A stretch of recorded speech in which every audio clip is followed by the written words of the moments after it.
Happy merry Christmas all of you guys. Welcome to PS study. इस class में हम हिंदी देखने वाले हैं। Hindi UPSI, SSC GD, UP constable, CTET, HTET and other exam जिनके में हिंदी पूछी जाती है। ओके, तो हम इस क्लास में हिंदी देखने वाले हैं। काफी इंटरेस्टिंग तरीके से हम हिंदी पढ़ेंगे। आपने अगर अभी तक भी एसएससी जीडी के लिए या किसी और एग्जाम के लिए हिंदी की तैयारी नहीं की है तो आप यहाँ से स्टार्टिंग से भी कर सकते हैं, यानी कि यहाँ से पढ़ करके आप अच्छे से समझ सकते हैं। और अगर आपकी तैयारी हो गई है तो रिवीजन कर सकते हैं। ठीक है, तो आपको बहुत ही हेल्पफुल होने वाली है ये क्लास, बहुत ही फ्रूटफुल। ओके, तो हम स्टार्ट करते हैं। देखो, आप सभी को पता है कि हमने वर्णमाला पढ़ा है। वर्णमाला जिसमें 52 वर्ड होते हैं। जब हम हिंदी पढ़ना स्टार्ट करते हैं तो सबसे पहले हम वर्णों को पढ़ते हैं। वर्णों से मिलकर के वर्णमाला बनती है। वर्णमाला में कुछ स्वर होते हैं तो कुछ व्यंजन होते हैं, फिर उनको हम अलग अलग पार्ट में डिवाइड करते हैं। तो इसी तरह से हम यहाँ पर पढ़ने वाले हैं। आपको ये यहाँ पर वर्णमाला दिख रही है। वर्णमाला क्या होती है? तो वर्णों के समूह को वर्णमाला कहते हैं। वर्णों का समूह मतलब छोटा आ, बड़ा आ, छोटी ई, बड़ी ई। छोटा आ क्या है? एक वर्ड है। बड़ा आ क्या है? एक वर्ड है। छोटी ई क्या है? एक वर्ड है। का कबूतर क्या है? एक वर्ड है। ज्ञा ज्ञानी क्या है? एक वर्ड है। तो ये वर्ड हो गए और इनसे यानी कि वर्णमाला में 52 जो वर्ड हैं, इनसे मिलकर के वर्णमाला का निर्माण होता है। तो जब भी हम हिंदी पढ़ना स्टार्ट करते हैं, चाहे हम यूकेजी की पढ़े, आप सभी को पता है यूकेजी से ही हम हिंदी पढ़ना स्टार्ट कर देते हैं। सबसे पहले हम जब स्कूल में जाते हैं बचपन में, तो हमें एबीसीडी और छोटा आ बड़ा ही पढ़ाया जाता है। तो जो छोटा बड़ा पढ़ाया जाता है उसे हम वर्णमाला कहते हैं। ओके, तो वर्णमाला में 52 वर्ड होते हैं। इसमें 11 स्वर होते हैं और 41 व्यंजन होते हैं। देखो, वर्णमाला है जिसमें 52 वर्ड हैं। 52 वर्ड में कुछ स्वर हैं और कुछ व्यंजन हैं। 11 स्वर हैं और 41 व्यंजन है। इतना आप सभी को क्लियर हो गया होगा, ये नॉर्मल बात है। ठीक है, अब हम यहाँ पर देखते हैं वर्ड क्या होता है। वर्ड क्या होता है? तो वर्ड शब्द की लघुत्तम इकाई होती है। वर्ड शब्द की लघुत्तम इकाई होती है। अब ये शब्द क्या होता है? शब्द मान लो कमल, कमल, हमने ये एक शब्द ले लिया। कमल एक शब्द है, आप सभी जानते होंगे। तो ये शब्द है, तो ये किससे मिलकर के बना हुआ है? ये वर्णों से मिलकर के बना हुआ है। इसमें क एक वर्ड है, म एक वर्ड है और ल एक वर्ड है, यानी कि ये वर्णों का समूह है। ठीक है, इसी को हम शब्द कहते हैं। तो बहुत सारे वर्णों से मिलकर के एक शब्द का निर्माण होता है और जिस वर्णों के समूह को हम वर्णमाला कहते हैं। तो यहाँ पर वर्ड क्या है? लघुत्तम इकाई को ही हम वर्ड कहते हैं। जैसे हमने अभी देखा था कमल, कमल में पूरा शब्द था, क एक वर्ड था, म एक वर्ड था, ल एक वर्ड था। वैसे ही आप यहाँ देख सकते हैं छोटा आ, बड़ा आ, का कबूतर, खा खरगोश, और भी बहुत सारे वर्ड हैं। ये हमारे वर्ड हो गए, यानी कि शब्द की सबसे छोटी इकाई वर्ड कहलाती है।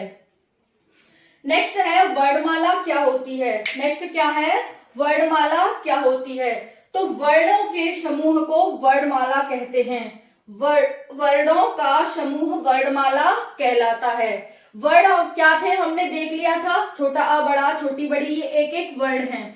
अब जब हम सारे वर्णों को मिला देंगे अ से लेकर के ज्ञ तक, तो वो क्या कहलाएगी? वर्णमाला कहलाएगी। तो यहाँ पर आप देख सकते हैं अ से ज्ञ तक के हम सारे वर्णों को ले लेंगे तो वो वर्णमाला कहलाएगी, यानी कि हमने वर्णों का एक समूह बना दिया। इसमें 52 वर्ड होते हैं वर्णमाला में, 11 स्वर होते हैं और 41 व्यंजन होते हैं। इतना आप सभी को क्लियर हो गया होगा, है ना?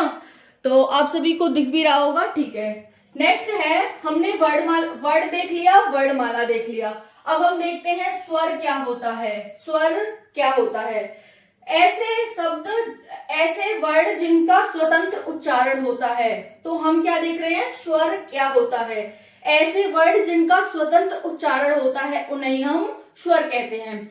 शब्दों पर फोकस करना, हिंदी पढ़ना कोई बड़ी बात नहीं है, हिंदी समझना कोई बड़ी बात नहीं है। ठीक है, तो आपने जो लगा रखा है कि हमें कभी हिंदी समझ में नहीं आने वाली, बिल्कुल अपने सर से निकाल दो ये। ठीक है, दिमाग से बिल्कुल निकाल दो और यहाँ पर ध्यान दो।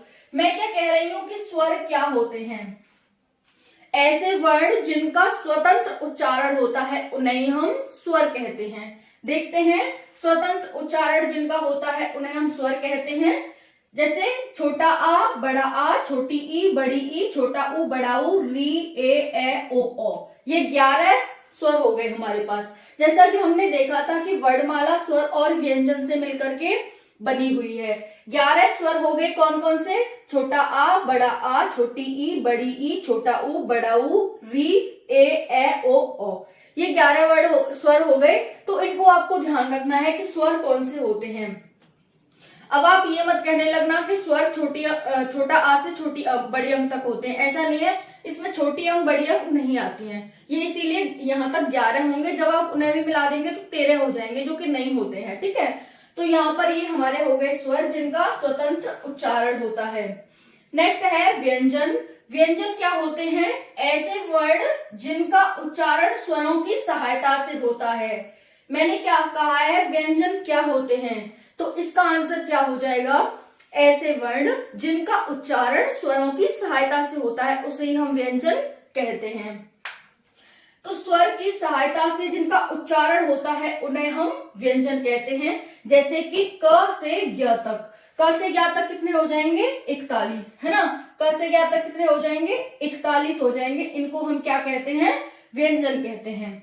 अब जैसे क ले लिया हमने, क ऐसे लगाया प्लस अ, तो इनका उच्चारण कैसे हो रहा है? स्वरों की सहायता से हो रहा है। ये व्यंजन हो गया, इसमें हलंत लगा हुआ है, और ये हमारा स्वर हो गया।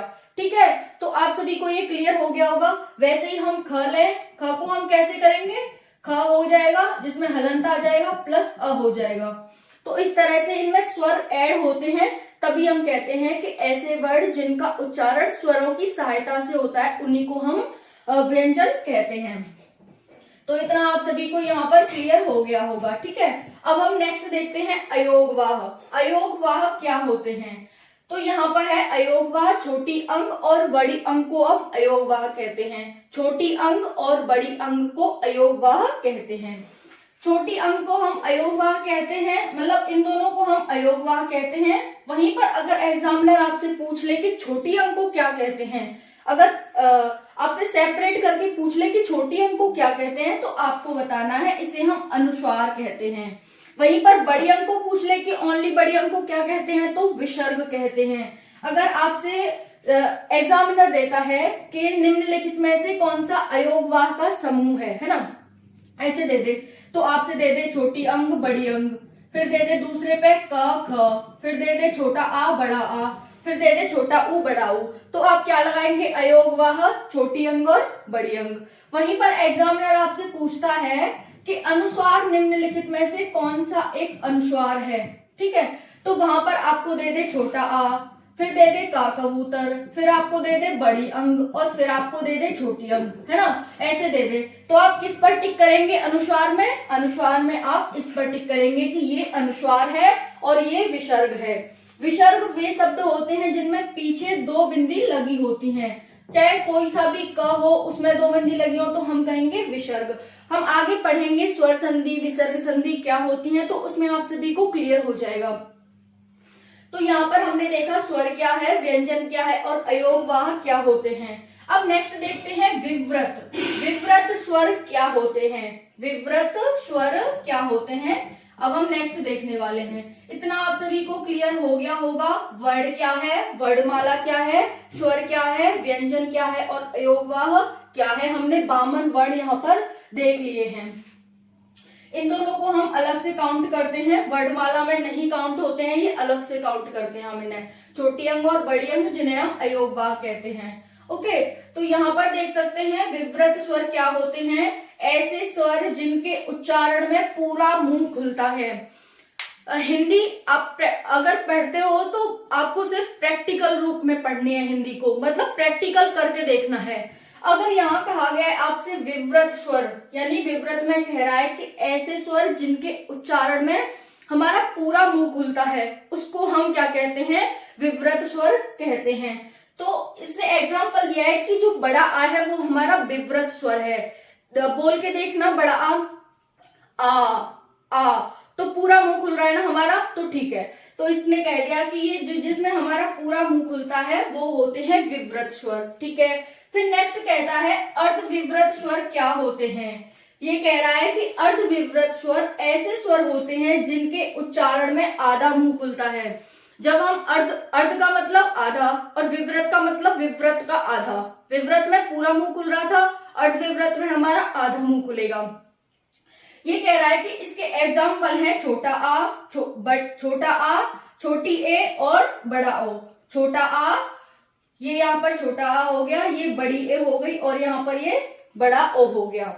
ठीक है, तो बोल के देखना, अ बोला, छोटा है ना तो अ बोलेंगे, आधा मुंह खुल रहा है। ठीक है, फिर बोल रहा है ये बड़ी ए, बड़ी ए, बड़ी ए, आधा मुंह खुल रहा है। ठीक है, फिर ये कह रहा है बड़ा ओ, बड़ा ओ, बड़ा ओ, बड़ा ओ, तो आधा मुंह खुल रहा है। तो यहाँ पर आप इस तरह से देख सकते हैं। उसके बाद है यहाँ पर री, री।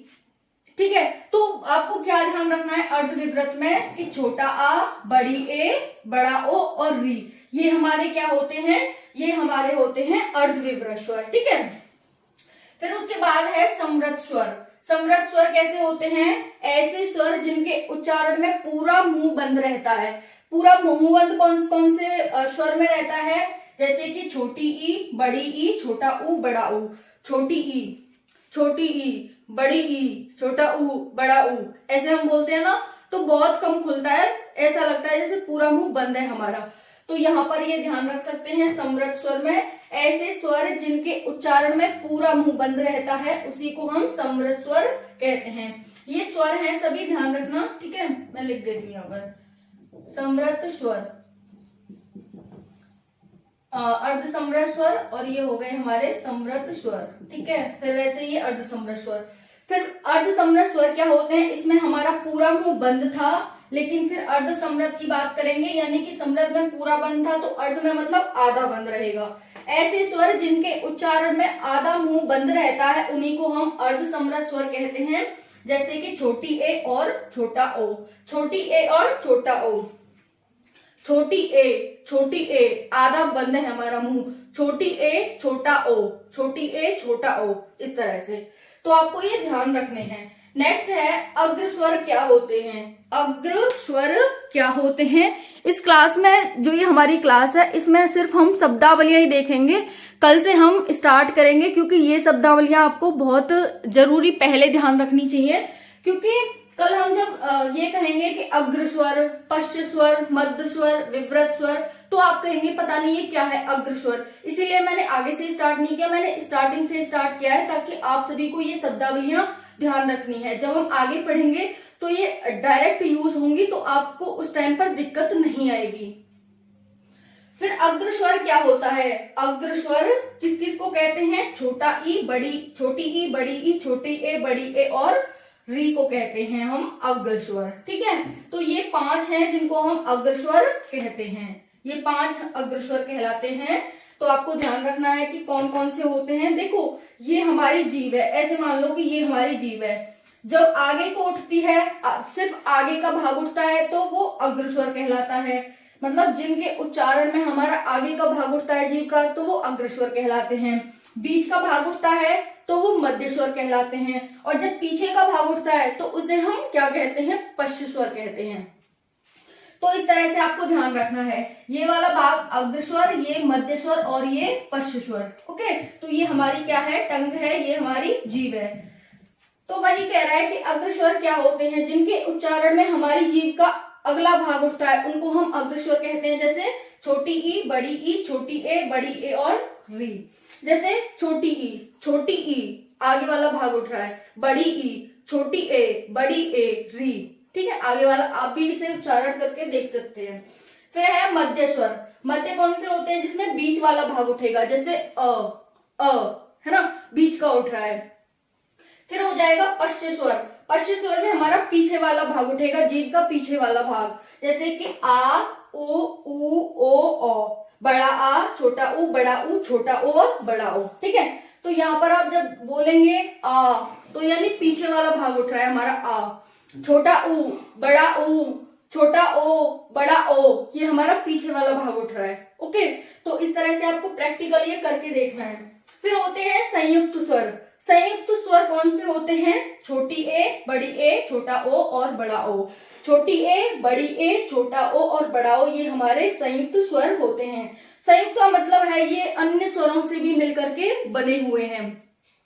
ये सिर्फ ये नहीं है कि इसमें और भी स्वर मिले हुए हैं जिनके माध्यम से ये संयुक्त स्वर बने हुए हैं, इसीलिए हम इन्हें संयुक्त स्वर कहते हैं।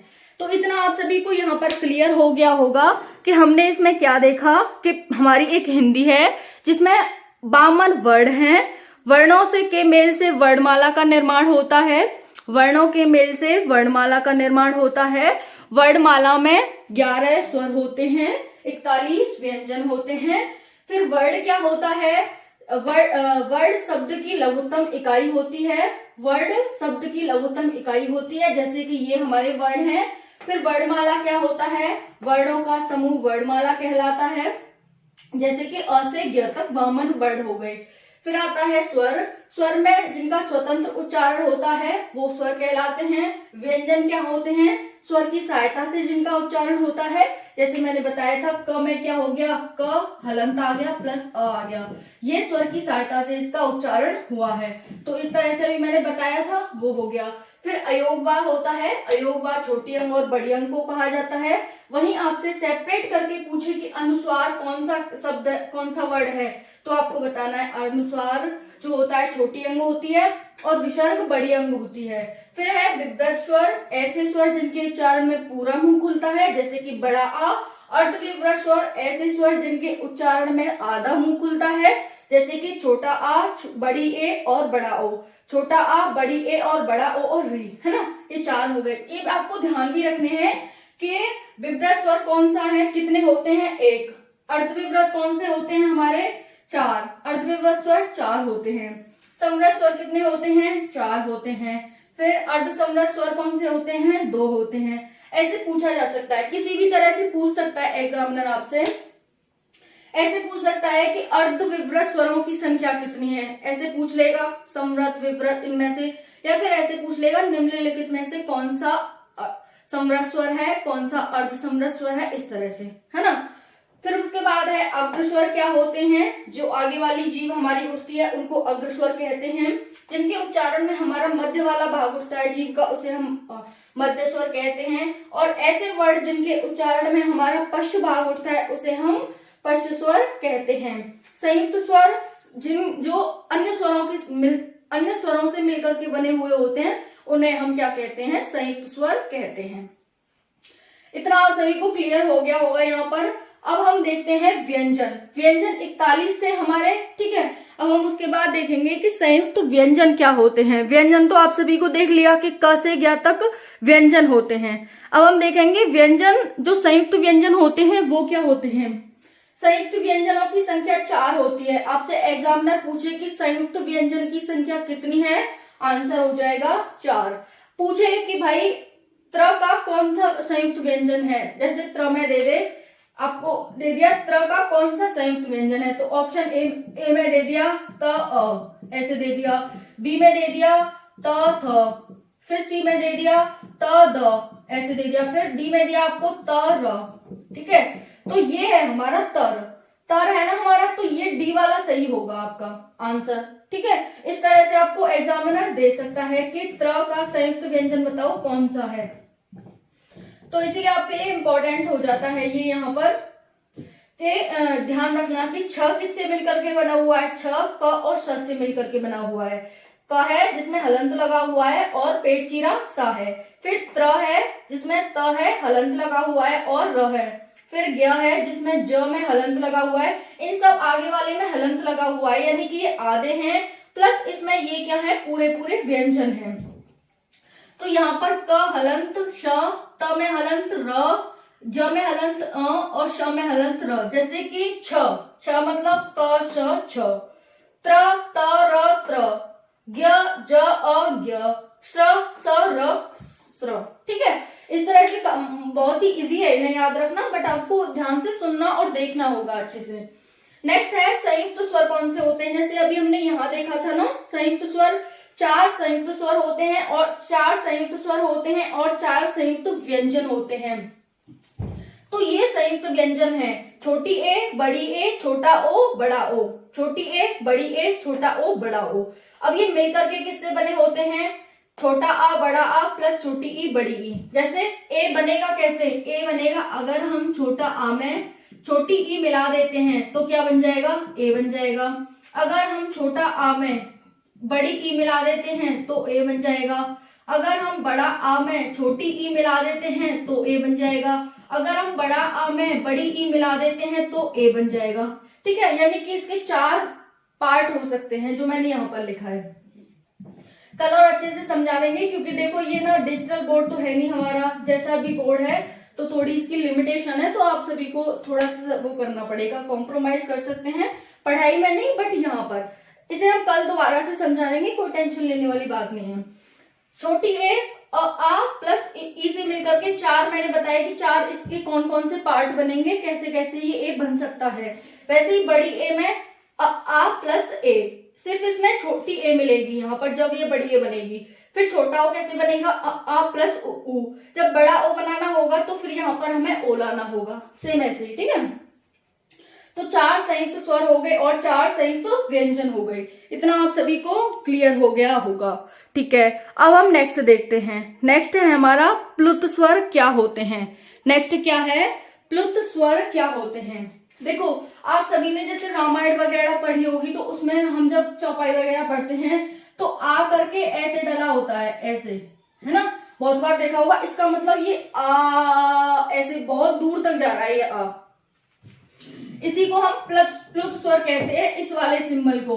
तो कभी आपसे एग्जाम में पूछा जाए कि प्लुत स्वर का कौन सा सिंबल होता है, ये दे दे, फिर आपको ऐसे दे दे, फिर आपको ऐसे दे दे, फिर आपको मतलब ऐसे दे दे, है ना, और इनमें से पूछे प्लुत स्वर का कौन सा एग्जाम्पल है, तो आपको बताना है ये वाला जो ऐसे एस वाला होता है ना, इस तरह से, वही प्लुत स्वर का उदाहरण होता है, वही प्लुत स्वर का एग्जाम्पल होता है, सिंबल होता है। ठीक है, तो यहाँ पर आप देख सकते हैं प्लुत स्वर आगे पीछे इस तरह से लगा हो, उसी को हम प्लुत स्वर कहते हैं। ठीक है, नेक्स्ट है लघु या ह्रस्व स्वर। लघु और ह्रस्व स्वर कौन से होते हैं। लघु का पता चल रहा है छोटा, छोटा आ, छोटी ई, छोटा ऊ, लघु स्वर हो गए।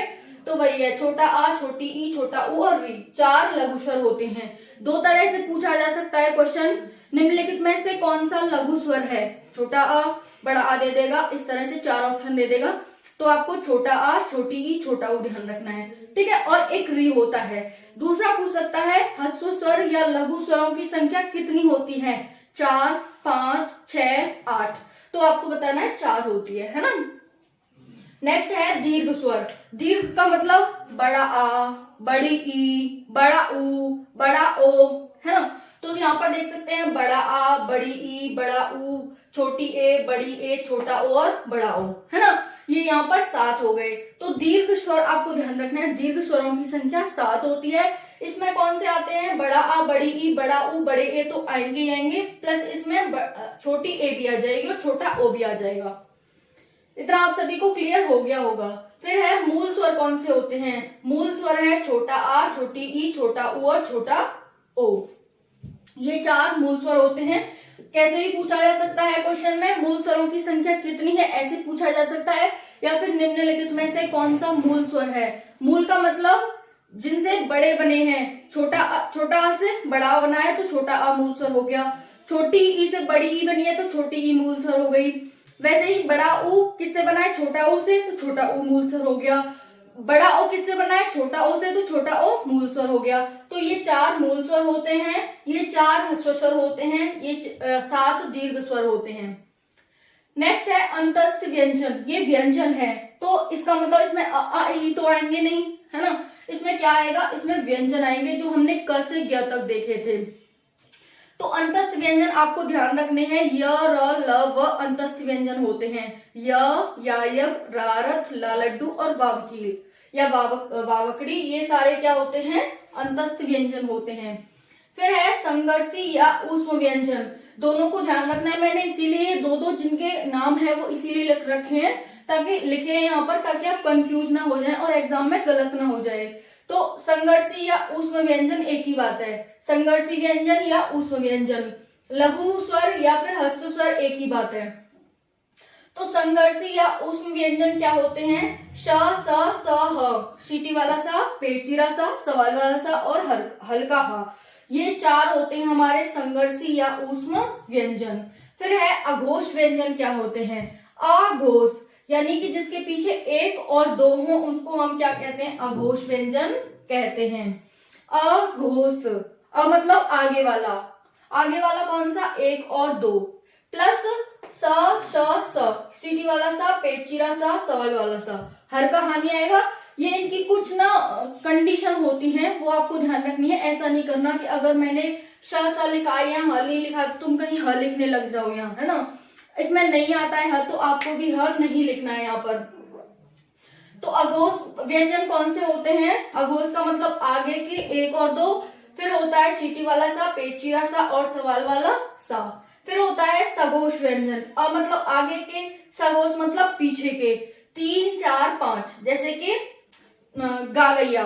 वैसे आप यहाँ ले सकते हैं 1 और 2 में का कबूतर और खा खरगोश। एक पहले पे आता है का कबूतर, दूसरे पे खा खरगोश आता है, तो यहाँ पर आप ले सकते हैं। वैसे 3, 4, 5 में गा गैया, घाघड़ी और आंगन, ये पीछे के हो गए और ये आगे के हो गए, है ना। जब हम एक लाइन पढ़ते हैं ना ऐसे, का कबूतर, खा खरगोश, गा गैया, घाघड़ी और आंगन, यहाँ तक पढ़ते हैं। ये तो हमारे अघोष हो गए आगे के, ये दोनों हमारे सघोष हो गए पीछे के, 3, 4, 5। तो ये 1 नंबर पे, ये 2 नंबर पे, ये 3 नंबर पे, ये 4 नंबर पे, ये 5 नंबर पर, ऐसे आपको पढ़ना है, ठीक है। अब कोई कंफ्यूजन तो नहीं है इसमें? कोई कंफ्यूजन हो तो आप मुझसे पूछ लेना। सघोष व्यंजन 3, 4, 5 प्लस य, र, ल, व, ह, य, र, ल, व, ह। मैं यहाँ पर प्लस का सिंबल लगा देती हूँ, ठीक है। प्लस य, र, ल, व, ह, ये क्या होते हैं? सघोष व्यंजन होते हैं। फिर होता है अल्प प्राण। अल्प का मतलब छोटा, जैसे कि 1, 2 बड़ा हो गया, 3, 4 बड़ा हो गया, 5, ये अल्प प्राण हो गए। अल्प का मतलब आगे के, 1 को ले लो, 2 को छोड़ दो, 3 को ले लो, 4 को छोड़ दो, 5 को ले लो। तो अल्प प्राण कौन से होते हैं? 1, 3, 5 वर्ड, जैसे का कबूतर, खा खरगोश को छोड़ दो, गा गैया, घाघड़ी को छोड़ दो, आंगन। ये 1, 3 और 5वां वर्ड हो गया जिसे हम अल्प वर्ण कहेंगे। प्लस सभी स्वर आते हैं इसमें। कौन से स्वर होते हैं? छोटा आ, बड़ा आ, छोटी बड़ी, छोटा ऊ बड़ा ऊ, छोटी ए बड़ी ए, री छोटा और बड़ा हो, ये 11 स्वर होते हैं। तो सभी स्वर आते हैं। प्लस इसमें अनुस्वार भी आ जाता है। छोटी अंक को हमने क्या कहा था? अनुस्वार भी आ जाता है और अंतस्थ व्यंजन भी इसमें आते हैं। अंतस्थ कौन से देखे थे हमने? य, र, ल, व, तो इसमें अंतस्थ व्यंजन भी आते हैं। इन सभी से अल्प प्राण बनता है। आपको एग्जाम में पता है कैसा देगा? निम्नलिखित में से कौन सा अल्प प्राण है? अब आपको देगा 1, 3, 5 ऐसे दे देगा, फिर दे देगा य, र, ल, व, ह ऐसे दे देगा। फिर तो आपको लगेगा यार ये भी सघोष में आता है, ये अल्प प्राण में, तो यहाँ पर भी य, र, ल, व आ रहा है, और अंतस्थ य, र, ल, व होते हैं तो यहाँ पर भी आ रहा है। तो ये छोटी छोटी चीजें आपको ध्यान देनी होंगी, ठीक है। इसमें 1, 3, 5 वर्ड, सभी स्वर और अंतस्थ व्यंजन आते हैं। फिर उसके बाद हम देखते हैं महाप्राण। महा का मतलब बड़ा, जो अभी हमने अल्प लिया था 1, 3, 5, अब इसका 2 और 4 लेंगे। 2, 4 प्लस ऊष्म व्यंजन। ऊष्म कौन से होते हैं? अभी हमने यहाँ देखा था ऊष्म या संघर्षी व्यंजन स, स, स, ह, तो यहाँ पर स, स, स, ह लिख लेंगे और यहाँ पर बड़ी अंक। यहाँ हमने अनुस्वार लिया था और यहाँ पर हम क्या लेंगे? विसर्ग लेंगे। तो महाप्राण में विसर्ग आता है, ध्यान रखना है आपको। फिर उसके बाद है अनुनासिक। उसके बाद क्या है? अनुनासिक। तो अनुनासिक देखते हैं क्या होता है। अनुनासिक वो होता है जिसका उच्चारण नाक और मुंह दोनों से होता है। जिसका उच्चारण नाक और मुंह दोनों से होता है उसे हम अनुनासिक कहते हैं। अनु यानी कि मुंह और नाक, है ना। तो ड, ढ, न्य, न, म ये होते हैं हमारे 5 अनुनासिक।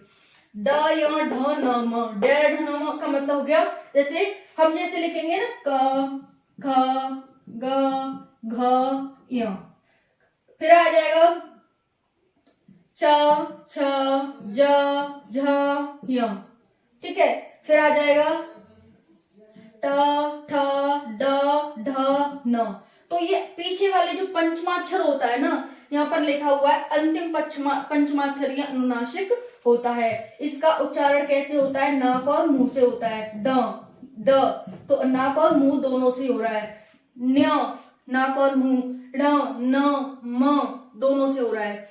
तो ये अनुनासिक कहलाते हैं, जिनका उच्चारण नाक और मुंह दोनों से होता है। जैसे समझ सकते हैं ट्रिक से, पंचमाक्षर होता है, ठीक है। व्यंजन का पंचमाक्षर प्रत्येक अनुनासिक होता है। फिर निरनुनासिक, यानी कि निर का मतलब नाक का यूज नहीं होगा, सिर्फ मुंह का यूज होगा।